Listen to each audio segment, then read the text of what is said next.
I want to do a little demonstration here to talk about the idea of volume. All right, when you find volume, the units you're working with are cubic units. And what you're saying is you're really taking a solid and you're trying to figure out how many 1 by 1 by 1 cubes would make up that solid. Okay, so a lot of you probably already know some formulas to find volumes. What I found the last couple of years is that there's a big misunderstanding from people. I get a lot of people who just think, I get some numbers, I just multiply them all together and that's the volume. And while that may work, for example, for this rectangular prism, you need to understand what you're actually doing. So I want you to look at what's happening here. This is a 3 by 2 by 4 rectangular solid, rectangular prism, okay? And I know a lot of you probably just say, oh, I'll just multiply 3 times 2 times 4. But I want you to think about this from a little different perspective. What's really going on here is I'm trying to figure out how many total blocks are in this entire stack, okay? So if I take this stack apart, I want you to look at the base of this thing. The base is a 3 by 2, okay? And what that means is there's a total of 6 cubes, 1 cube high, that can fit in the base of this, okay? So what I really want to do is I want to take the area of my base of my prism, okay? 2 times 3 is 6.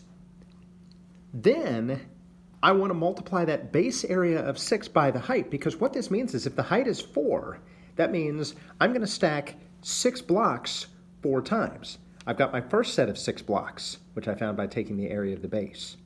And then I have my second set of 6 blocks, and my third set of 6 blocks, and my fourth set of 6 blocks, okay? And so we're really taking 6 blocks times 4 because we have 4 sets of these little 2 by 3 rectangles that are all stacked on top of each other. That's really what is happening here. So I know a lot of you think about volume as being length times width times height. That will work for a rectangular prism. It won't work for almost anything else. But something that will work for a wider range of prisms is to think of the volume as being the area of the base. In other words, there are 6, 3 by 2, there are 6 blocks in the base of this, and I've stacked 6 blocks on top of each other 4 times.